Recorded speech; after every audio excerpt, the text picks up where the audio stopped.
Hello dear students, आज इस video में हम रेफ्रिजरेशन एयर कंडीशनिंग का ही एक टॉपिक ले रहे हैं, जिसमें हम जो सबसे मेन चीज़ है कोफिशिएंट ऑफ परफॉर्मेंस जो रेफ्रिजरेशन में होती है COP, उसके ऊपर एक दो न्यूमेरिकल करेंगे।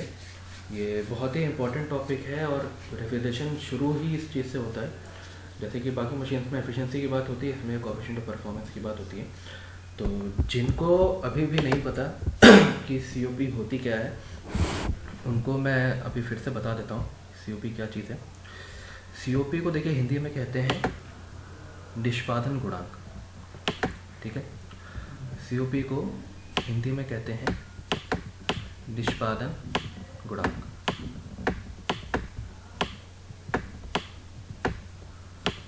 अब इसी COP को, जैसे आप एफिशिएंसी को कैसे डिफाइन करते हैं, ठीक है। एफिशिएंसी को डिफाइन करते हैं हम heat supply divide by work done, ठीक है। सॉरी, एफिशिएंसी को डिफाइन करते हैं work done divide by heat supply, W/Q। जो एफिशिएंसी होती है उसको हम डिनोट करते हैं W/Q। तो जो COP होती है वो जस्ट इसका अपोजिट होती है, ठीक है। COP एक रेफ्रिजरेटर के लिए जो होती है वो होगी आपकी refrigeration effect divided by refrigeration work. मतलब किसी चीज़ को, टेम्परेचर को किसी हाई टेम्परेचर से लोअर टेम्परेचर लाने में, ठीक है, जो इफेक्ट आया उसे कहेंगे रेफ्रिजरेशन इफेक्ट डिवाइडेड बाय जितना वर्क किया गया, ठीक है। अब इसको समझाने के लिए देखिए, जैसे कि यहाँ पे सपोज करिए आपके पास एक सोर्स है जिसका टेम्परेचर है T2, ठीक है। यहाँ पे आपके पास एक सिंक है या सोर्स है, यहाँ पे एक चीज़ है T1, ठीक है। ये है सिंक, ये है आपका सोर्स, ठीक है। अब इस T1 के बीच में एक लगा है रेफ्रिजरेटर, ठीक है। इस रेफ्रिजरेटर का T1 से, देखिए ये सिंक है, ये सोर्स है, ठीक है। तो हमें अब ठंडा करना है, तो हम क्या कर रहे हैं, यहाँ से हीट को निकाल रहे हैं बाहर की तरफ, ठीक है। इसको हमने नाम दे दिया Q1, ठीक है। और इस रेफ्रिजरेटर से वो हीट गई कहाँ पे, सोर्स में, ठीक है। इसको हमने नाम दे दिया Q2, ठीक है। Q2 नाम इसे दे दिया। अब क्या हो रहा है, रेफ्रिजरेटर पे वर्क हो रहा है, ठीक है। रेफ्रिजरेटर पे वर्क हो रहा है, तो Q2 को हम क्या लिख सकते हैं, Q2 को हम लिख सकते हैं Q1 प्लस WR, ठीक है, जो रेफ्रिजरेटर वर्क किया, ठीक है। तो इसे हम कहते हैं ये हमारा सिस्टम हो गया इस तरीके से। तो इसी को COP जो हम डिफाइन करेंगे यहाँ पे, रेफ्रिजरेशन इफेक्ट क्या हुआ यहाँ पे, रेफ्रिजरेशन इफेक्ट हुआ कि जो आपने हीट दी है, ठीक है, हीट जो निकाली है, और जितनी हीट, मतलब देखो ये हीट T1 से R के बीच में जा रही है, ये R से T2 के बीच में जा रही है, तो इनका जो डिफरेंस होगा Q2 माइनस Q1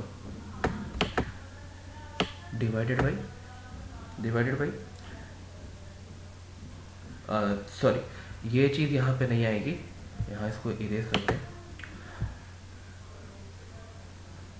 इरेजर यहाँ पे, ये चीज़ यहाँ पे नहीं आएगी, ये गलत है। जो रेफ्रिजरेशन इफेक्ट है वो आपका क्या होगा, रेफ्रिजरेशन इफेक्ट जो ये हीट रिलीज की है, ठीक है, Q1 डिवाइडेड बाई वर्क कितना हुआ, वर्क हुआ आपका Q2 माइनस Q1, ठीक है, वर्क हुआ आपका Q2 माइनस Q1, ठीक है। ये होगा आपका रेफ्रिजरेटर की COP। इसी तरीके से अगर आपको पंप की बात करें, ठीक है, पंप में क्या होगा, पंप में भी यही चीज़ रहेगी, बट वहाँ पे एक डिफरेंस आता है, COP ऑफ पंप। पंप में क्या हो जाएगा, डायग्राम सेम रहेगा, बट यहाँ पे दूसरी चीज़ आ जाएगी Q2 divide by Q2 minus Q1, ठीक है। ये चीज़ केवल इतना डिफरेंस आएगा। तो हम यहाँ से एक चीज़ और कह सकते हैं कि COP जो पंप की होती है, COP जो पंप की होती है वो क्या होती है, COP of refrigerator plus work. यानी कि रेफ्रिजरेटर की COP से हमेशा पंप की COP ज़्यादा होगी, ठीक। अब इसी चीज़ को आप और कैसे लिख सकते हैं, इसी चीज़ को हम टेम्परेचर के टर्म्स में भी लिख सकते हैं। यहाँ पे आ जाएगा T1 डिवाइडेड बाई, इसको बड़ा कर देते हैं, T1 divide by T2 minus T1, ठीक है। तो ये हो गई आपकी COP, ठीक है। COP को डिफाइन कैसे करते हैं, सॉरी COP की यूनिट क्या होती है, COP की यूनिट होती है आपकी TR, जो यूनिट ऑफ रेफ्रिजरेशन होती है। COP की कोई यूनिट नहीं होती, यूनिट ऑफ रेफ्रिजरेशन जो होती है वो होती है TR, यानी कि टन ऑफ रेफ्रिजरेशन में हम उसको शो करते हैं। एक TR किसके बराबर होता है, 210 किलो जूल पर मिनट, या फिर 3.5 किलोवाट, या फिर 3.5 किलो जूल पर सेकेंड, ठीक है। तो चलिए अब यहाँ पे हम एक न्यूमेरिकल देखते हैं। एक न्यूमेरिकल है कि किसी रेफ्रिजरेशन निकाय का COP हमें पता करना है, जबकि जो कार्य इनपुट है वो कितना है, 80 किलो जूल पर केजी, और वो कितना रेफ्रिजरेशन इफेक्ट प्रोड्यूस कर रहा है, वो प्रोड्यूस कर रहा है 160 किलो जूल पर केजी, ठीक है। तो इसमें देखिए हमें क्या क्या चीज़ दी हुई है। हमें एक तो वर्क इनपुट दिया हुआ है, कितना दिया है, वर्क इनपुट दिया है 80 किलो जूल पर केजी, ठीक है। और हमें रेफ्रिजरेशन इफेक्ट दिया है, तो उसे चलिए हम क्यू से डिनोट कर रहे हैं, स्मॉल क्यू से। वो कितना दिया है, वो दिया है हमें 160, ठीक है। ये चीज़ दी है 80 और ये दिया है 160, ठीक है। COP क्या होती है, COP होती है आपकी Q बाई W, ठीक है। Q बाई W, तो इसको आप कर दीजिए, Q की वैल्यू कितनी है 160 और W की वैल्यू कितनी है 80, तो ये वैल्यू कितनी हो गई, ये वैल्यू हो गई आपकी 2, ठीक है। तो ये COP हमारा निकल आया। अब इसी की जगह दूसरा क्वेश्चन देखते हैं। देखिए ये क्वेश्चन क्या कह रहा है कि यहाँ पे एक रेफ्रिजरेटर है जो -6 डिग्री सेल्सियस से 25 डिग्री सेल्सियस के बीच में काम करता है, ठीक है। और उसकी जो क्षमता है वो कितनी है, 200 TR, ठीक है, यानी कि 200 टन ऑफ रेफ्रिजरेशन। अब हमें पता क्या करना है, हमें पता करना है कि हर रोज कितनी बर्फ़ बनती है, कितना उत्पादन होता है बर्फ़ का, जब वाटर जो है, पानी जो है वो 25 डिग्री सेल्सियस पर कार्य करता है, ठीक है। और जो रेफ्रिजरेटर को चलाने की आवश्यक शक्ति है, जो पावर चाहिए हमें, वो चीज़ हमें पता करनी है यहाँ पे, ठीक है। तो हमें देखिए क्या क्या चीज़ पता है, हमें यहाँ पे एक चीज़ पता है कि Q की वैल्यू है कितनी, Q की वैल्यू है 200 TR, ठीक है, 200 TR। अच्छा 1 TR कितना होता है, 1 TR होता है 210 किलो जूल पर मिनट, ठीक है। एक होता है 1 TR equal to 210 kilo joule per minute, ठीक है। तो 200 TR कितना हो गया, 200 TR कितना हो जाएगा, 200 TR यानी कि 210 इंटू 200, 210 इंटू 200, तो ये कितना हो गया 42,000 किलो जूल पर मिनट, ठीक है। ये चीज़ आ गई हमारे पास, Q आ गया, ठीक है।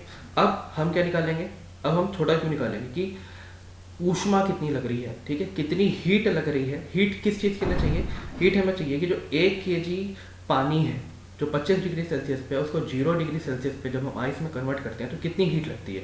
तो उसका फॉर्मूला होता है Q equal to MC delta T, ठीक है। तो मास हमने यहाँ पे मान लिया, जो हमें छोटा Q चाहिए वो है हमारे पास MC डेल्टा T, ठीक है। टेम्परेचर देखिए हमारे पास -6 डिग्री सेल्सियस है और 25 डिग्री सेल्सियस है, तो इसको जब हम 273 इसमें मल्टीप्लाई करेंगे, सॉरी प्लस करेंगे, तो हमें ये वैल्यू किस में मिलेगी, केल्विन में, ठीक है।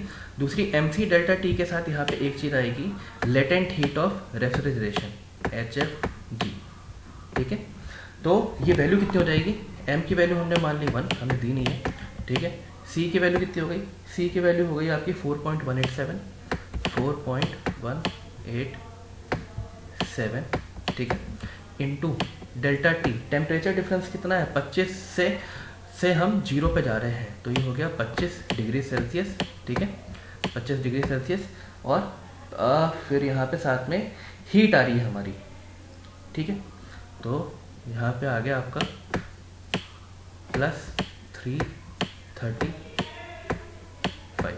ठीक है।